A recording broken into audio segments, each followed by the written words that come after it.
thank you guys for joining us. You want to go ahead and introduce yourselves? Yeah, go ahead. Sure. My name's Tyler Mallard. And I am Emma Mallard. We're married, not brother and sister. We get that all the time. Yeah, people think we're brothers. The brother and sister duo. Yeah. It's like, no. Same last name. This works one of two ways. Right. Yeah. So you guys met shortly after college, I believe? We met when I was a couple years out of college, but Tyler is 5 years older than me, so Okay. he's been in grad school, actually. I've been here since 08. I'm sorry, 03 for college. I went to UNCW, but before then I lived in Connecticut. That's where I grew up. Okay. Yeah. And then I'm originally from Texas, so I lived there until my sister and I were in the end of elementary school. Then we moved to Maryland for 6 years, and then I wound up in North Carolina for my junior and senior year of high school, and then college too. So now I understand, Tyler, you started, I guess it would be comparatively late, playing guitar. It was around college? Yeah, I was diagnosed with retinitis pigmentosa, they call it RP for short, when I was 21. So it was after my junior year, and I decided it's a disease that affects your central vision kind of later. That's where I am now, but at the beginning it's your peripheral vision, and so it made it really hard to play sports. And so I was like, I gotta do something. I gotta have some sort of a hobby. So I started playing guitar, and it's kind of cool when you start at that age, because you're in college and like half of the people around you know like a few chords on the guitar, so you can kind of find people to play with really easily. And Emma, I believe you started at a much younger age, correct? Right. When we had moved to Maryland, I was probably 13, 12. And I was classically trained basically since that age. My mom had me audition because some music teacher told her to have me audition for the Johns Hopkins, through their Peabody School of Music. They have a children's preparatory choir program that's, and it's just been through the years like a really, I guess, a highly esteemed thing. And so that was like where I got my start. And through that, I was able to perform in the Baltimore Opera Company, which was like, highlight of a lifetime kind of thing, as a child in Carmen. When they had to have children roles for the operas at the Baltimore Opera Company, they would draw their people from this preparatory choir that I was in. So every so often, a group of us would be asked to be in an opera with the Baltimore Opera Company, which is, I still think like the coolest thing that I've ever done. You guys were the farm league. Yeah, yes, exactly, for kids. And then when we moved down here, I had some high school friends that had a band, and they needed a front man or woman.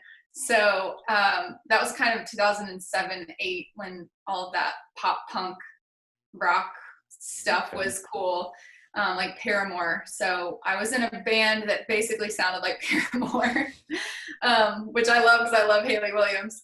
Okay.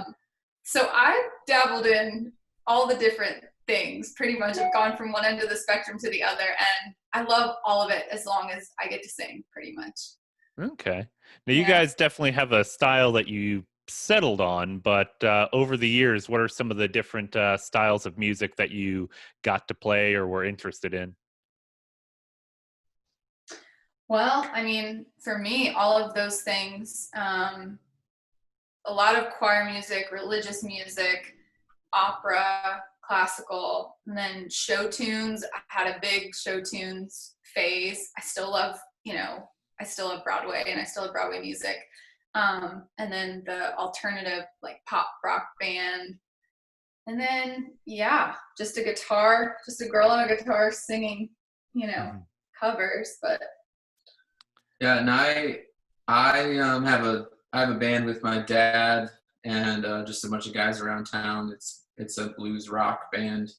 Okay. And so, I mean, I write a bunch of the songs, and the guy, we leave space for the guys to take solos. And my dad's a blues pianist, and our lead guitarist is a blues player. So that's just where we ended up, because that's what everybody plays. But I love it now, and we sent our song to someone recently, Daddy's Daughter, and they said, "Hey, this song's really cool. It's like blues rock with some country mixed in." Yeah. And I took a lot of pride in that it was like blues was the first thing that he mentioned. And it's Nice. like, oh, cool. It's like it's seeping in a little bit to our kind of Americana sound. Yeah. Yeah, definitely got that vibe. It sounds like you guys have played a lot of different size events. What are some of the pros of, say, like playing a large stage to a large crowd versus some of these more intimate shows? I'm sure you've enjoyed both in their own ways, but For sure. what do you like about them? What do you dislike? What do you get your energy from? I've sung the national anthem a few times to like a pretty full audience at the Coliseum. Oh, and that's a lot of people. Tell them what it was for. Oh, for Monster Jam, the monster trucks. So that's a highlight. Okay. I guess, There you for go. me. There's a There's good one of one. them. You found one. And you finish the song and all the engines start revving and you're like, I gotta get Yeah. out of here. I'm gonna get run over. I have my picture with what's the big one? Truckosaurus, I think. I don't know. No, I it was think And then great. there's one called the Gravedigger. Carolina Reaper. Grave- Gravedigger. Yes, Gravedigger. Gravedigger's the one that I have my picture with the driver in the car. I mean, Okay. the truck. It's not a car. But that was really fun. I did that a couple years. So like it's very energy giving to play for that many people, because you're like, oh wow, this feels so cool, and it's just unlike anything else. But I think like the more intimate venues where you're making eye contact with people and they are connecting with you, and you get to like talk about your stories or your songs or whatever it is, there's like that connection that you don't get with that separation of like a big crowd. So, and I'm sort of like, I'm all about like emotions and being gushy and connecting with people like that. So to me, that's nice in an intimate venue. Yeah, and it is so much about the crowd. There's like we played at bars before that were full of people, but nobody cared, Mhm. And then we play at this deli, and it's like people come, like this little deli, people come to hear music. And so they're engaged the entire time. It's like, I'll take that every time. 5 people that are engaged over the 150 people for sure. that don't care. Couldn't care.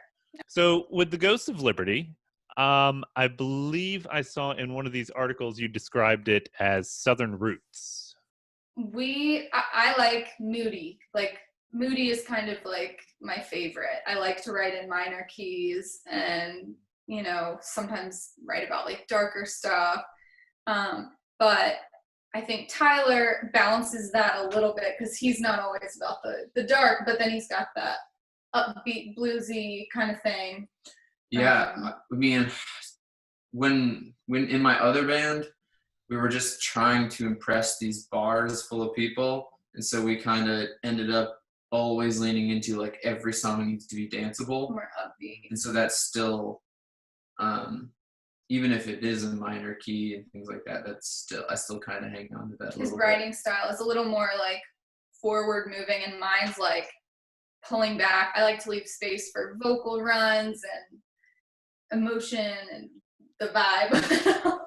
But I really like what we do when we pull each other closer towards center, because it's definitely a unique sound. Well, I could definitely tell that when I was listening to songs like Daddy's Daughter, how, there's definitely that push and pull from the darker, moody stuff to the more, bouncy, pop-friendly side. Yeah. And it's cool that, with the two of you, you're both able to bring that, and that can either be oil and water and just two things mashing against each other, or they can really complement each other. And you guys really, really complement each other well. I think everything about that song is so much fun. Well, thank you. Thank you. You guys performed for the local Fox station, I believe. Oh yeah. You did like a 30 minute live stream Yeah. from your home during quarantine. Talk a little bit about that. Well, we were doing a lot of like for a while, the very beginning, when everything was canceled for us, we were like, well, let's just go live from our living room once a week. and do 30 minutes, and we'd like make a cocktail and hang out with people on Instagram Live and then sing like 5 songs. So we were doing that for a while, and then Fox, our local Fox station, reached out to us, and they were doing a series too, like music kind of live from home. And so that was, I mean, we were flattered by it. Yeah, and it was really good production value. Yeah, they did. It did look very good. It looked good and it sounded good. They Sound, had yeah, lights sound and was they great. ran sound, which is awesome. I've not gotten technologically advanced enough to set up our own like I could use you for help on that, but we basically just use like the phone speaker and stuff. So that was a good departure from that.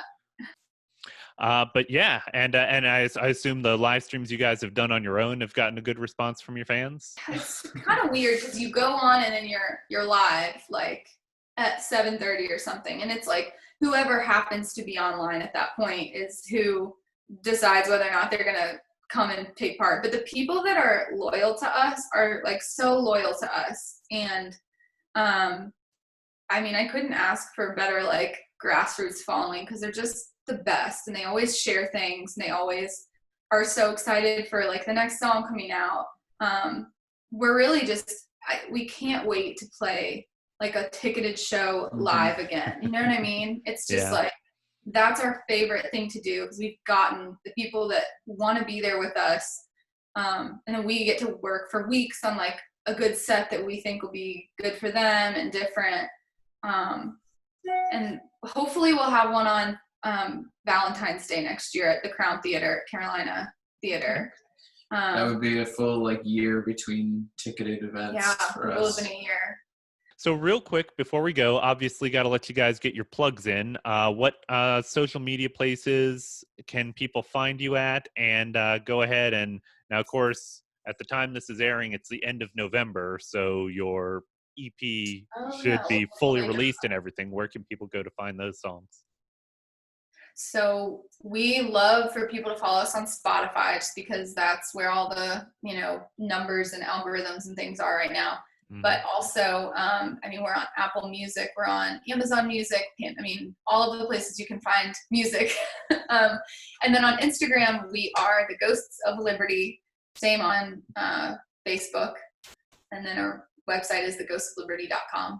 So. And of course, Twitter and TikTok. Those are our new. Yes, we're trying to get into those. Emma's letting me do a Twitter takeover. So everything you see posted, all the nonsense you see posted on Twitter, that'll all be me. That's Ty's work. Blame Tyler. I can't be held accountable for anything on Twitter. And then we posted like 4 TikTok videos, and we're trying to figure out what we're doing. So, so that's a good fun too, though.